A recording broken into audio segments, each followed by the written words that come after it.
Hey everyone, you are listening to the Divergent Conversations podcast. We are two neurodivergent mental health professionals in a neurotypical world. I'm Patrick Casale. And I'm Dr. Neff. And during these episodes, we do talk about sensitive subjects, mental health, and there are some conversations that can certainly feel a bit overwhelming. So we do just want to use that disclosure and disclaimer before jumping in. And thanks for listening.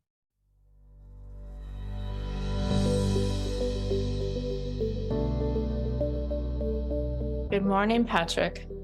Good afternoon, Megan. Isn't that funny? It's your afternoon. It's my morning. I know. It is. It was actually like a perspective shift moment. I was like, should I say good afternoon because it's Patrick's afternoon, or should I say good morning because it's my morning? Whose subjectivity are we going with here?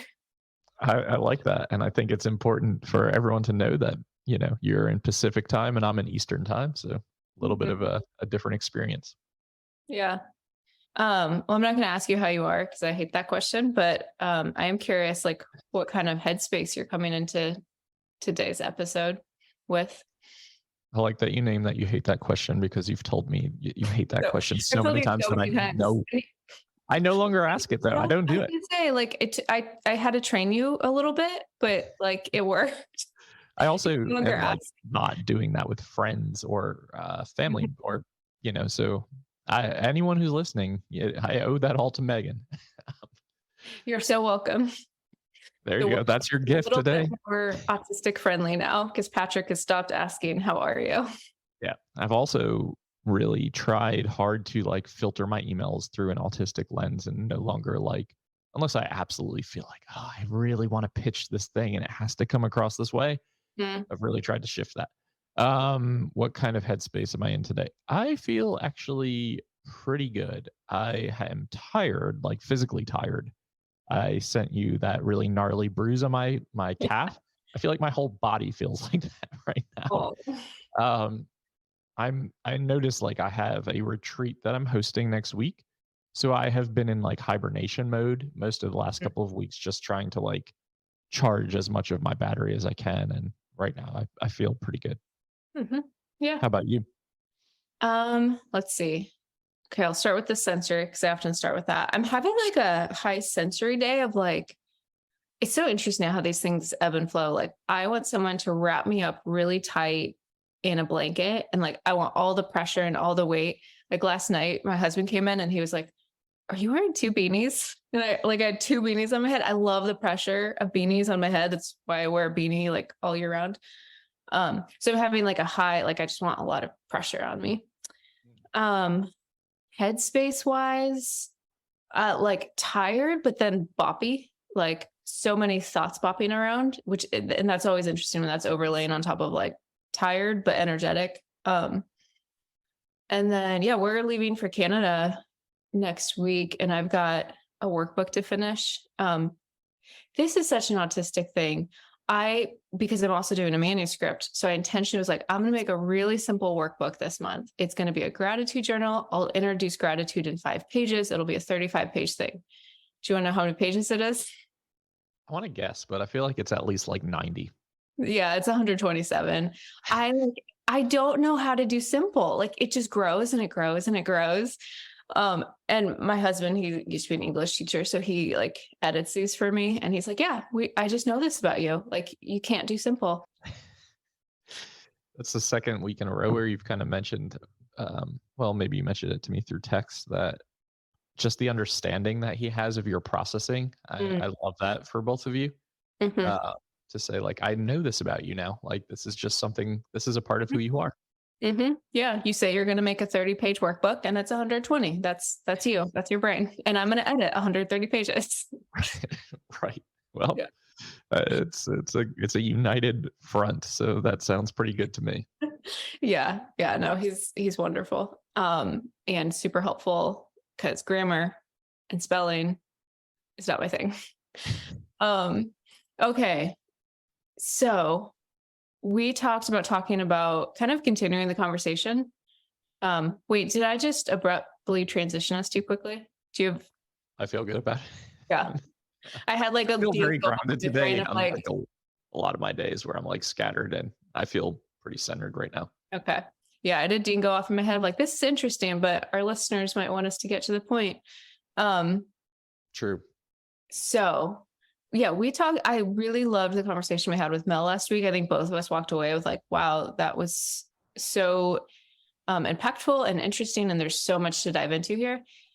And it got me thinking about some of my experiences medically and especially experiences around self-disclosure. And I know this is a really tricky subject around if you're in a position where you have the option, if you're going to self-disclose or not everyone has that option. Like if you're diagnosed as a child, it's in your medical record. But for those of us coming at this in adulthood, we sometimes have the option. Do I self-disclose? And navigating medical appointments, like that's a really vulnerable thing. And I don't know about you, but I know for me, and I think for a lot of autistic people, just walking into a medical office, our anxiety like shoots up. And then to talk about disclosing on top of that, like it's just a lot. So I thought it'd be interesting to have a conversation around like self-disclosure, navigating medical systems. Yeah. One, I just want to say that I feel like if you are listening right now and you listened to last week's episode, my mind was like blown throughout that conversation where I was learning so much, not only about myself, but what a just incredibly helpful conversation all around. I've already told so many friends to listen to that episode because I was like, this is so good. We haven't even released it yet. So as I'm tracking what I'm saying, most of you who are listening are like, oh, this is happening in real time. And we have a queue of episodes. That's why last week you were like, can we bump this up? I was just like so excited. It was so good. Yeah. So the self-disclosure piece is interesting. And you're right. Like for those of you who are diagnosed as a child, it feels like that autonomy was kind of taken away from you. Like you don't have the option to say yes or no. I want to put this into my record. And I think it's interesting because if you don't have a good relationship and rapport with your PCP or whichever provider it is, I think it's daunting and intimidating and even more anxiety producing to even consider disclosure because we know that diagnoses follow our medical records. Like these are things that are charted. These are things if you're using your health insurance, like they're going to follow you. And that can have an impact in a lot of ways. Like even when you're looking for potential life insurance options, like things like that. My last life insurance update and exam, I got denied increased coverage because of my throat condition and my autistic diagnosis. Both of those things were notated in my request to increase my coverage. Really? Okay. So I've like heard stories about this, but so you actually had that happen. Yep. And you wanted to increase life insurance to like, so if you died more and they were like, no.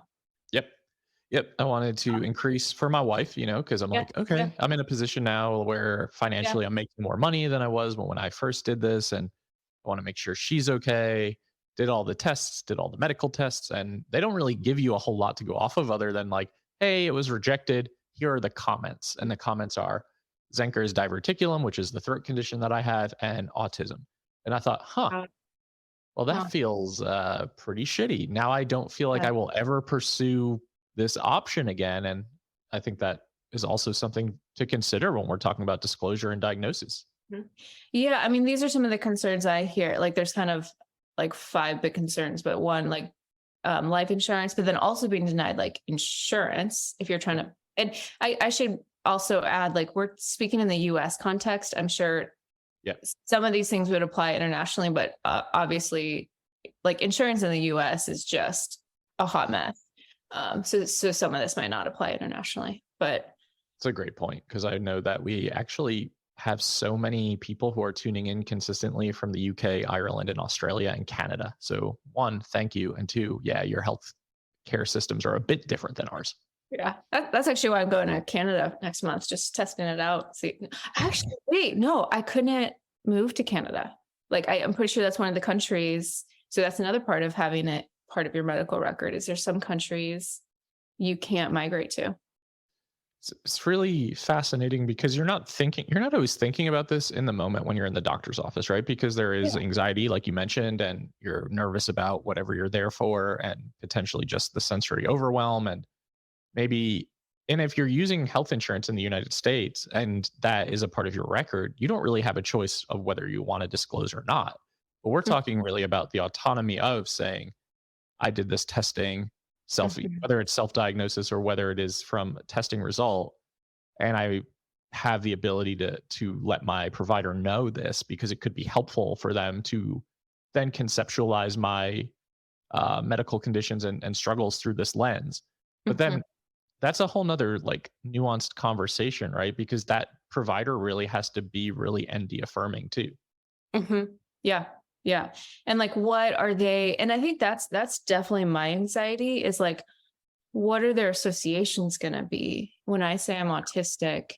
Are they going to think like there's so many worries, right? So there's like the assumptions I think they might put on me on one hand, and like are they going to start talking to me like I have an intellectual disability, which that's a common experience because people don't often realize um like in mainstream, people don't always realize that an intellectual disability and autism are separate. There is a higher rate of co-occurrence, at least among diagnosed autistic people, right? So they can co-occur. And typically that's when we're talking about level 3 or level 2 autism. Level 1 autism is, which you and I were diagnosed with, um, is autism without a co-occurring intellectual disability. It's not that simplified. I'm simplifying it a little bit. But so one, it's like, are they going to start making those assumptions and either start talking loudly or start, these things? Or on the other hand, are they going to think I'm full of shit and like, no, you're not autistic. Like here you are, we're having a fluid conversation. So both of those like those are kind of the two sides of the road of the two fears I have when I'm disclosing to anyone, but especially to medical providers, knowing that the medical field is pretty far behind on the research. And I mean, let's take that a step further. Like we talked about last week, the mental health field is still behind. Oh, So yeah, when I say medical, I'm including mental health field in that for sure. got it. I never Yeah. know with like psychology because psychologists, there's so much overlap and interwoven like medical and mental health. And I know they go hand in hand, but I think so much of our country feels like medical and mental health are separate. Oh, yeah, that's a good point. I worked in hospitals for so long that in my head, it's like, Yeah. And it's I under the umbrella. totally like most mental health professionals hopefully understand there's a holistic picture of health here where medical and mental health go hand in hand. And I know, but there's an archaic version of like what it's like to be autistic in the mental health community. So when I Yeah. think about the medical community, I think about it even as more archaic and more sterile and a way of like saying, is it safe for me to openly disclose this information in this environment? And some of you that are listening may have had the same provider for a long period of time because you feel comfortable with them. So then it's like, do I disclose this part of myself that's so important, knowing Mhm. that there could be repercussion or knowing that there could be a reaction that really doesn't feel affirming to me or supportive or safe? Yeah. Yeah. And I think that's part of like outside of medical, right? That's just part of self-disclosure. And I like when I work with a lot of people in the first like, year post discovery. And so spend a bit of time talking about self-disclosure and like a few things like tips I give people is one, like be really comfortable with this in yourself before you start disclosing it. Because like often we will get responses that either make us like activate our imposter syndrome around the diagnosis or just make us feel like really bad about ourselves like it sometimes it's a really positive experience and I love those moments but often there's a lot of painful interactions that come with self-disclosure. So one of the pieces of advice I give people is like be so comfortable with this on your own so that if you get or when you get those negative responses it's not going to shake you to the core in the same way. That's great advice. I think that's really important because the more you can openly talk about this stuff, the more you can openly put this out into the world. I do think it gets easier, but that also comes with inherent risk. And I think that's why I've tried so hard to just openly talk about it over and over and over again, not just for myself, but for people who cannot.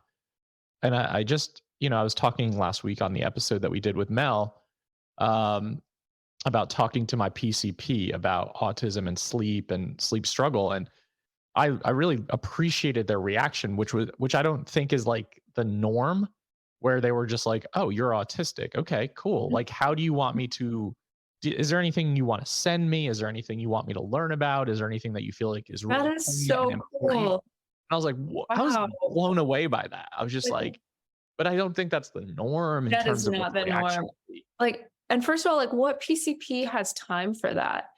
Right. Um, I will That's a say huge that was problem. my psychologist response. And I mean, psychologists, they're still very busy, but their caseload, PCPs have like their panel with like 2,000 or more patients, right? Like there's a lot of patients they're interfacing with. But my psychologist had a similar response when I brought up autism, and like I of course sent him so many resources because autistic brain, and like it was really cool. He met me in that and was like willing to learn and curious about it, and I think it's influenced him as a psychologist with other patients, which is really meaningful. So that's really incredible whenever you find a therapist or a medical provider who's like, okay, I'm curious, tell me more. Yeah, absolutely. And I think this conversation can be both uh, discussed around not just the medical staff, but also mental health staff. So your therapist, I mean, we've talked on here about disclosing to your therapist and having such negative reactions in that field where people are told then, oh, I'm not comfortable supporting, or I don't feel like I have enough training, or I have to refer you Mhm. out. And that's a fear too, because that brings up so much abandonment and shame of like, there's something really wrong with me where this person cannot help me or support me. And um, I've mentioned my own therapist on here many times, and I know she listens to this podcast. But again, another shout out to someone who's affirming, who's like, send me podcast episodes, send me like Mhm. clips of what you and Megan are talking about when you feel like it's really important for our sessions, because then it helps me better understand your world. But I really wish that we had more providers who were really interested in learning and really supportive and affirmative. And I just feel like we don't. I think we're missing the mark a lot of the time. Yeah, yeah, yeah. Um, can I shift conversation a bit to talk about like Yep, self-disclosure experiences? totally. So it's interesting. I feel like actually, well, I've been talking about on the podcast. I've been sick for like 2 or 3 months now. I finally, like my lungs finally feel okay for the first time in 3 months, which is great. But it means I've also been to the doctor more.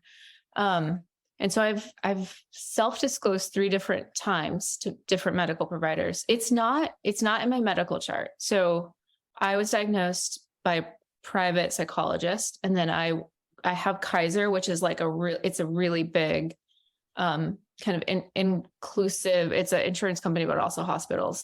And I haven't like had it added to my medical record. Um, so the most recent one I had was actually last week. It was the dentist. I hate the dentist. I think most autistic people do. And between COVID and the dentist, I actually haven't and hated it. I haven't been in 3 years. I didn't realize it was that long. So I had a cleaning, and they were doing it because it had been so long. There's more buildup, and they were using a scraping machine, and there was a high frequency sound that was piercing in my inner ear, and like I was obviously in pain, and the hygienist was asking me like, are you in pain? And I was able to disclose like I have sensory issues, and I'm experiencing a lot of pain. And so then we kind of tried some things, and I was so impressed with his response. And I want to note this was a partial self-disclosure. And I'm a really big fan of talking about, okay, you can do a full self-disclosure. I'm autistic, I'm ADHD, but you can also do partial self-disclosures. Like I have sensory issues, or I have a sensory processing disorder. So I used a partial self-disclosure, and he was incredible throughout the rest of it. And he was like, hey, just let us know next time you're in that you've got sensory processing.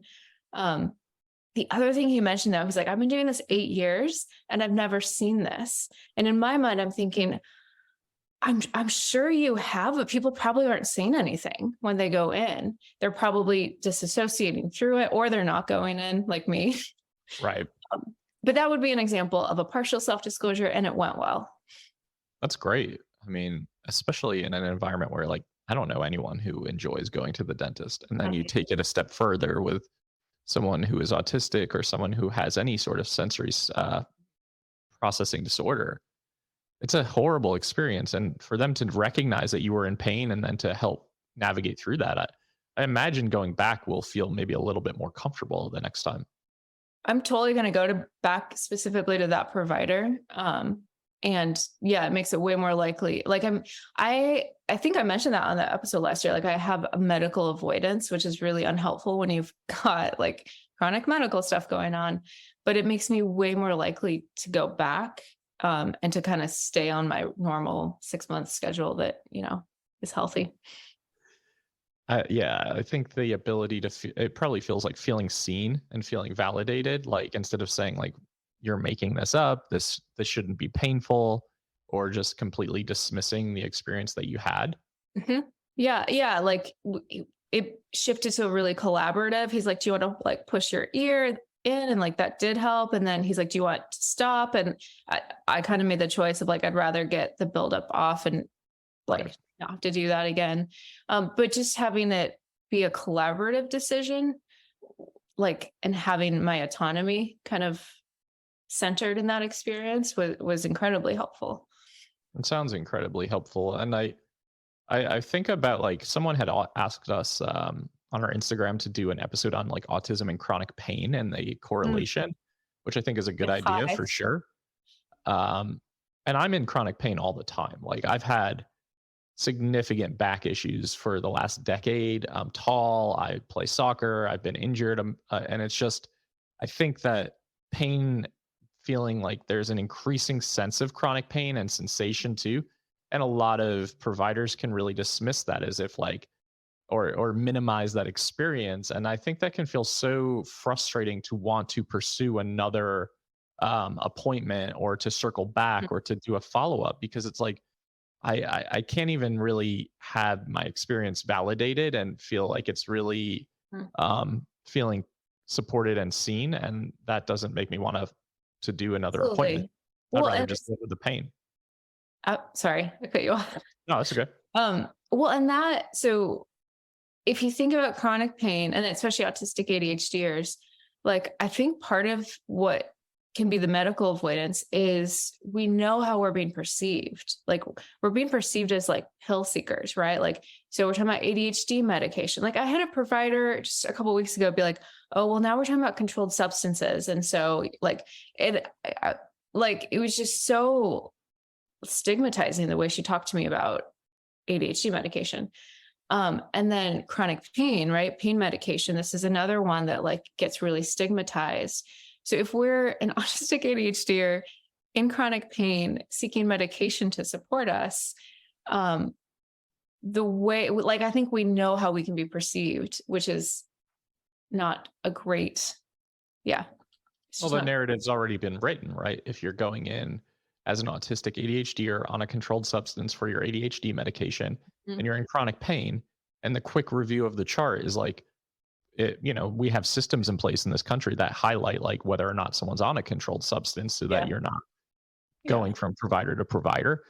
And that immediately pops up, and you're Uh-huh. talking about chronic pain issues. There can definitely be this immediate what's the word I'm looking for? Perception that you are med seeking, that you're like, okay, this person's on a controlled med for ADHD. Now they're in here for pain issues, looking for something that's going to help alleviate this. This is Mhm. something that we now have to talk about first and foremost, opposed to like saying, hey, here's the experience. This is what we're going to do Yeah. to support you through it. Yeah, exactly. And then you've got 20 minutes. And if you spend like most medical visits are like 20 minutes, and if you spend 10 minutes like convincing the doctor why you actually are going to use these medications responsibly, and 10 minutes to talk about the complex medical stuff. Yeah. Yeah. Yeah. And it makes sense why so many people, like you mentioned, have medical avoidance or just have to dissociate or are just struggling with their bodies and how they're experiencing everyday life, and just feeling like that's the better alternative because I don't have a provider that I can go to comfortably and really speak about my experience. And this is a whole nother conversation like we talked about last week, where we could talk about the medical system and all its flaws for days. So like if you're a medical professional and you only have 15 minutes with a patient and you have to get all of this information, there's so many areas where that can just fall through the cracks or be missed or completely just not even discussed or avoided. Yeah, absolutely. Absolutely. And this is why medical providers are experiencing moral injury at such high rates. This isn't what they signed up for. No. They wanted to help people. That's why most physicians go into the field. You're seeing a lot of physicians move into these models that are like membership based, Mm. where they're seeing fewer clients and you have a monthly membership fee, and it's actually can be quite affordable. And that's actually the model that I'm involved in here. I think it's like $70 a month. And I can see my physician and PCP at any time. We have like messaging software, very available. And I have health insurance. I don't have to go into that model. So I'm very lucky and privileged to be able to say that. But like, I would rather opt for that model than have to use my health insurance and just find someone who takes Blue Cross Blue Shield and then see if they're a good fit. So then do you pay out of pocket for your medical visits? Yeah, no, it's all inclusive in that price. Huh. Like $70 a month includes like as many medical visits as I want to have with this person. Wait, how do they like from a business model, how does that work? That doesn't seem sustainable.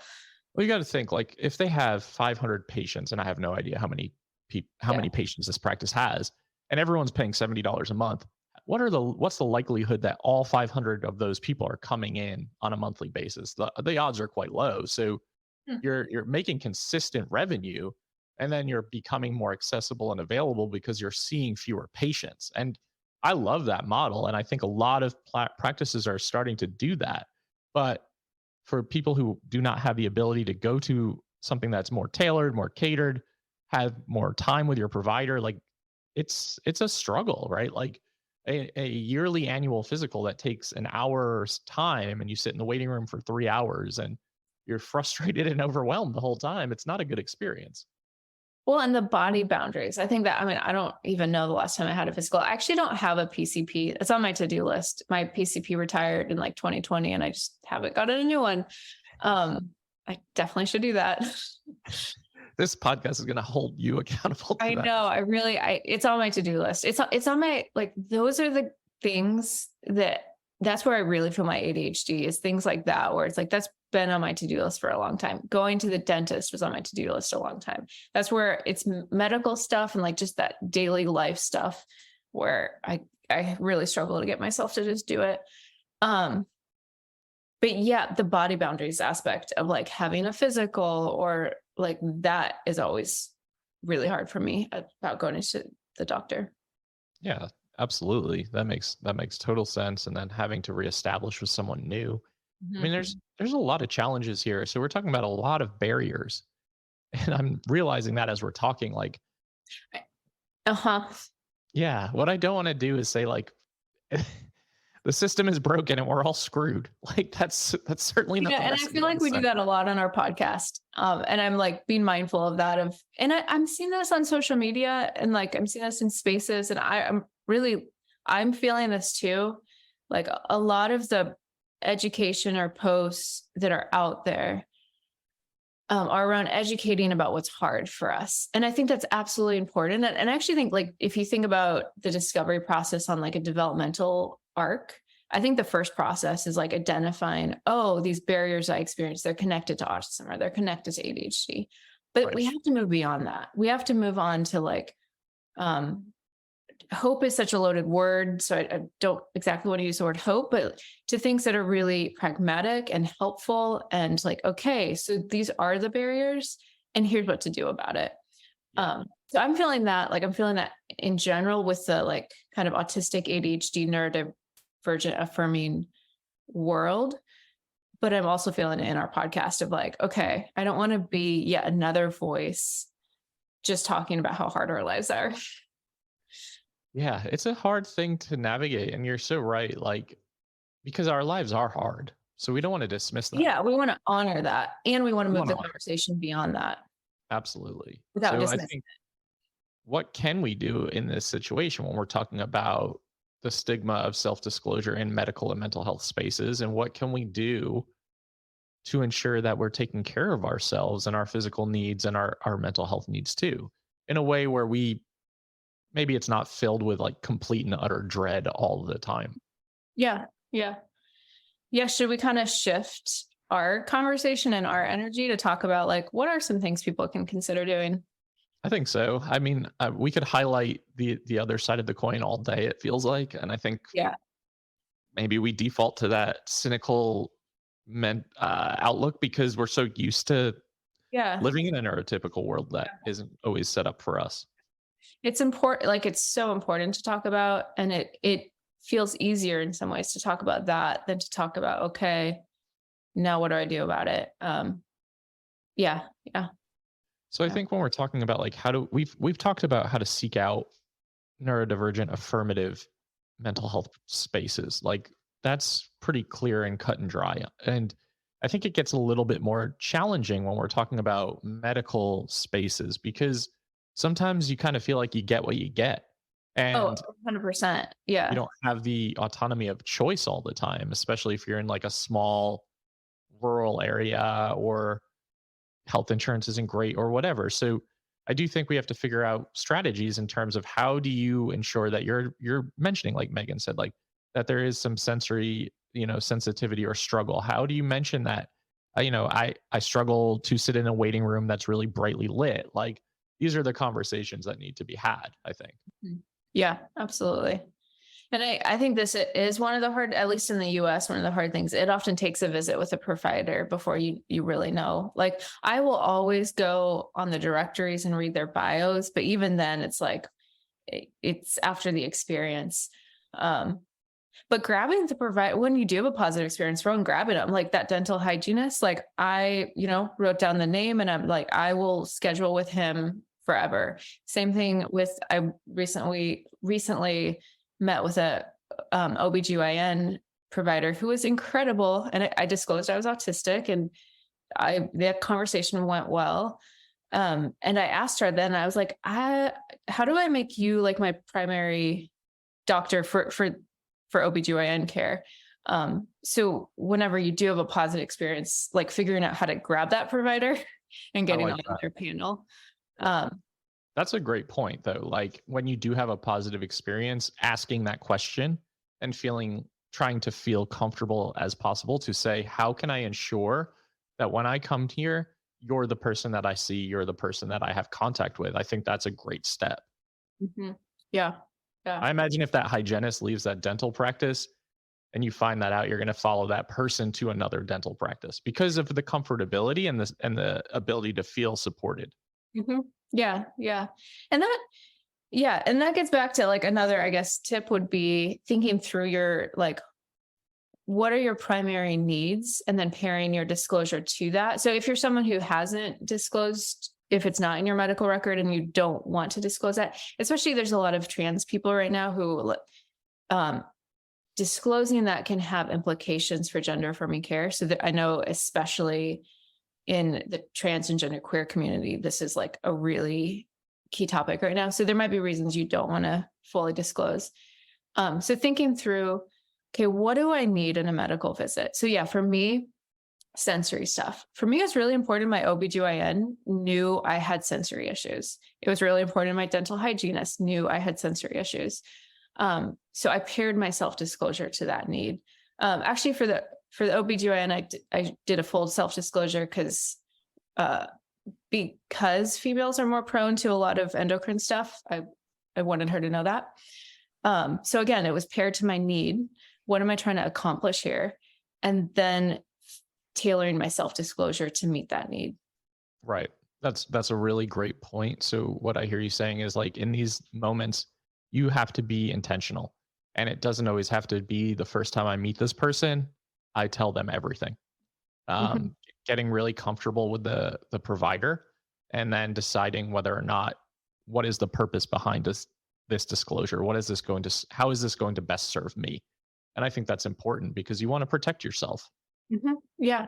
And you want to get your needs met. And it's a really effective, like it's a good effective communication tool in general. It comes from nonviolent communication theory, like express the underlying need and then make a request. Right. So it's basically practicing nonviolent communication. So another one that I see a lot being helpful, especially for ADHDers, like in ADHD, I feel like that tends to be in the medical record because many of us are on medication for it. But it could be like I struggle with attention and remembering. Like my working memory is poor, especially when I'm anxious or like in a medical setting. You won't have to add that part, but just struggle with focus. Is it okay if I audio record your feedback to me, or if I audio record part of our visit today. That's a super helpful one because we're often, again, those 20 minutes are fast and we're often talking about complex medical things that aren't going to stick in our head, especially if there's a lot of medical language that can be overwhelming. So being able to audio record a session is one accommodation I find being really helpful for a lot of folks. That's another great tip. Another thing that I've done that I've found useful is sometimes writing down a list of questions before you go into a visit, or things that are on your mind that are causing you anxiety that you Yeah. would like to have addressed. So it doesn't feel like you're just sitting in this appointment and it's like, oh my God, I feel really overwhelmed and I don't even get to ask the things that are important to me or bring them up. Yep. Scheduling wise, asking for reminders, making sure that you are opting into reminder texts or calls or emails so that it can help you get yourself oriented, especially if your executive functioning is really struggling in that way. I find that to be really important for appointment reminders, and just ensuring that you have something on your calendar to defer to, or however you like to visualize what your week and month looks like. I think that also helps quite a bit. Absolutely. Absolutely. Yeah. Especially if, most of us have met like complex medical stuff going on. So I love that idea of like writing things down ahead of time. I'll often even tell people like, what are the top 2 or top 3 things you really want to talk about in the medical visit? Knowing like if you have a list of 8 things, you're not going to get to it in 20 minutes. And because like prioritization can be hard for us. And then again, if we're anxious and kind of in a fight, flight, or freeze state, we're not going to be effective in our self-advocacy. So thinking through ahead of time, okay, these 3 things I really want to talk about. And I'm even going to script out like what I'm going to say, or I'm going to write it out. I love that. Yeah. Yeah, absolutely. I think asking your, any ND affirming and positive and supportive community that you're a part of, like, does anyone have recommendations of providers who are ND affirming? Because I think that's another way. Because Megan, if you're saying, I really enjoyed this hygienist, this person was really supportive, I imagine if someone was to ask about that, you would be the first person to be like, definitely see this person. Like, this Yeah. person will make you feel comfortable. We're Yeah. going to talk within our communities. And I think just having that ripple effect of sharing positive experiences is also really helpful. Yeah. I've been saying, I don't think I'll actually do this. I don't think I have the spoons for it, but maybe one of our listeners wants to take this project on. I've been saying for like a year, I really want to make like a neurodivergent directory for like everything. Right. So I think a year ago I went and got my hair done for the first time in 3 years because it was so long. And again, like these are things I don't like. So I went on the website of the place I was going to go. And I was like, who looks the most neurodivergent? And I put someone with purple hair and like spunky. And I was like, her. And I went to her and she was, and it's amazing. And just how much of a difference that made having a neurodivergent hairdresser. Like it has been so impactful. I think if we could make neurodivergent directories at like groupthink, I just think that would be so resourceful. It'd be amazing. I mean, Right? if any of you want to take that on as a startup or a project, when Megan and I have the spoons and capacity, we can help add to it. But like, I think if people just were able to do that, where we had some sort of resource, and I know it's hard geographically, but like just location wise, and I'm lucky, like and you are too. I mean, we live in areas of the country where the cities are probably a bit more progressive than other areas of the country. So we're going to have more providers who are more holistic. Mhm. And that is definitely a privilege for us to have the ability to say, like, there are multiple providers we can contact for this one thing. I Mhm. also think being mental health professionals, people are more inclined to listen to our feedback Yeah. than if someone's not. So I know that's also a struggle as well in terms of advocacy in the medical space. Yeah.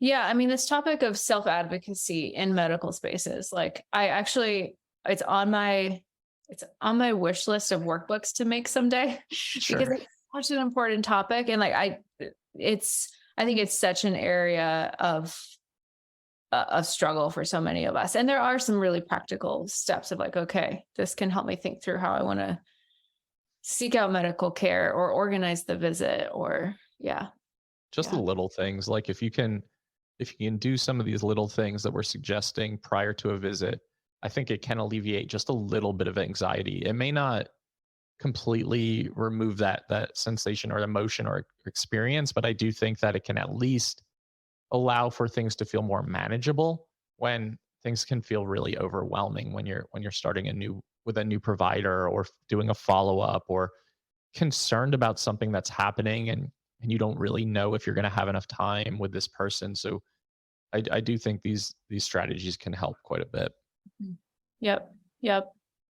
Are we at the point? I don't know. I'm reading you right now, and I feel like you're at the point, or you're at the transition point. Which one would you? Yeah, I don't know. I mean, there are a few other things in my head I tagged of like that could be an interesting story, but like it feels like we're in whatever that conversation was.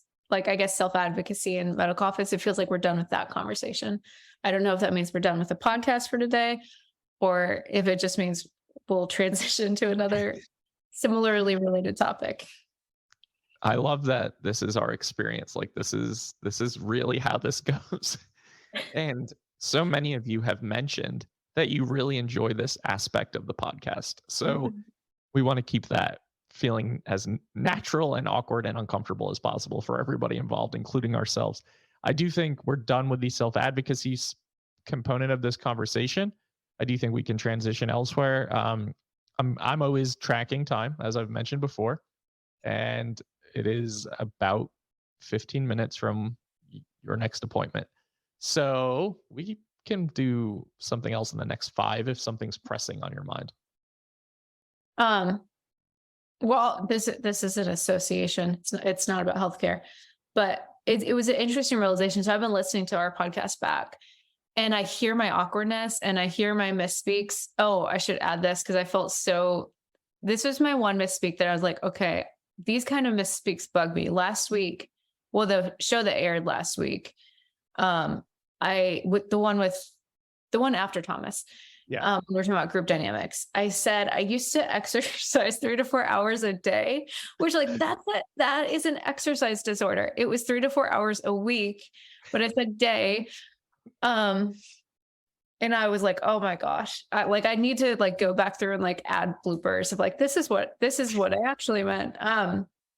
Anyways, that aside when I make like mistakes like that, I actually have loved my awkwardness, which is really interesting because I think I used to be so nitpicky of my awkwardness. Like I would, if I was doing a presentation, I'd record myself, I'd watch it, I'd figure out how to make that smoother. And I genuinely, when I'm listening back to our podcast and I hear me being awkward or I hear me misspeak, unless I'm indicating I have an exercise disorder, I smile and I enjoy it and it brings me delight. Yeah. I love that because, when we first started this and kind of pitched each other the idea, I think that was a concern for you. Like, how am I going to come across and how am I going to embrace my authentic just experience and personality?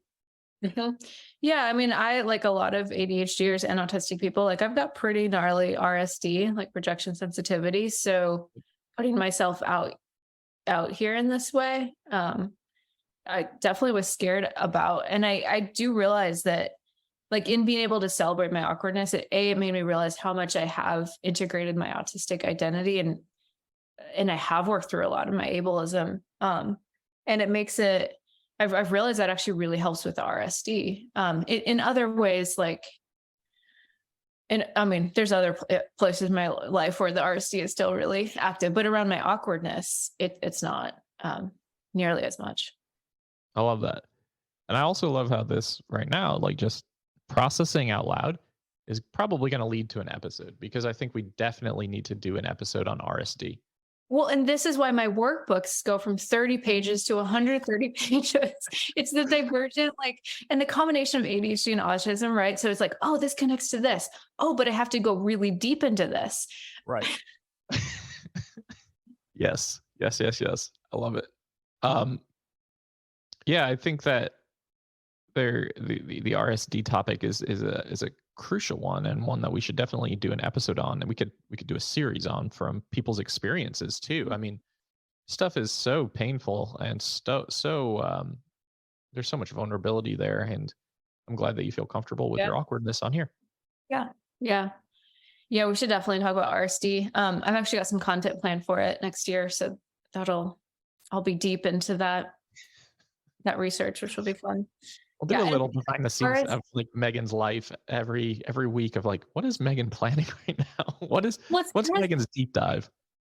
Yeah, because I guess it is my, like, whenever my deep dive is for that month, it's kind of my lens. Mhm. Like, because I'm spending so much time with it, it becomes my lens for seeing the world. Which is, I mean, that's why it's the perfect business for me as an autistic ADHDer. It's like a new, deep, immersive ecosystem, but they're all connected, but they're different enough that I don't get bored. Right.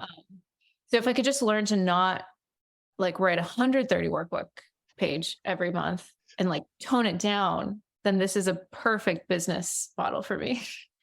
Sounds like good goals for the foreseeable future, to try to figure out a way to satiate all parts of you to be able to do that. But yeah, I think that's a good topic for sure. And I think embracing our awkwardness is another form of advocacy in some capacities. Like, if we can be okay being awkward in public spaces, and okay with some of our trying to think of how I'm trying to say what I'm saying.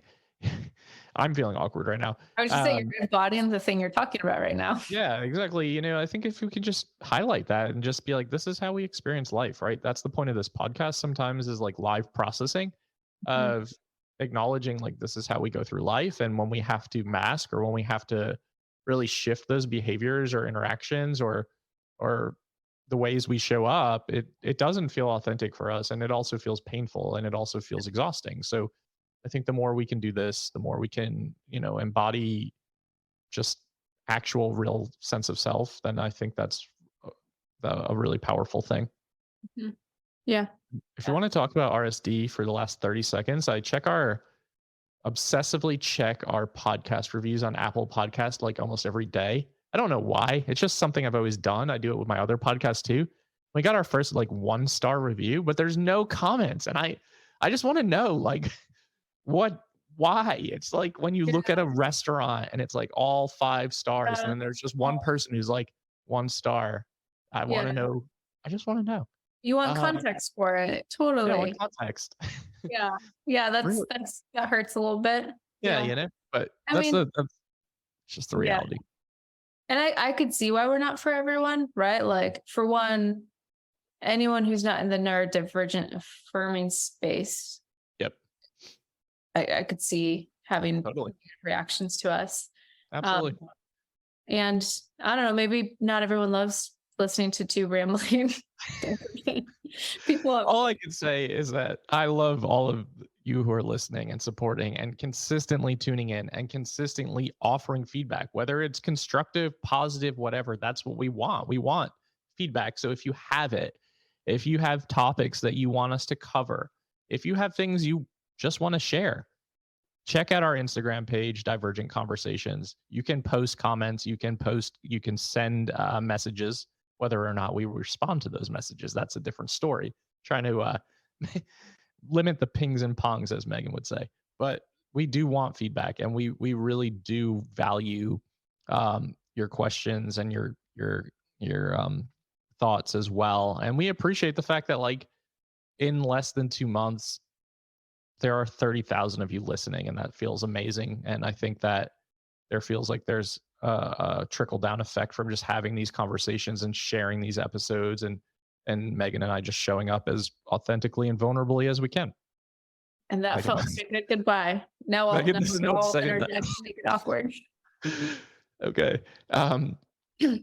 Losing my voice, so saying goodbye is going to be fun. Me too. To everyone who listens to this podcast, to Divergent Conversations, there are new episodes out every single Friday on all major platforms and YouTube. You can like, download, subscribe, and share, and we will see you next week. Goodbye.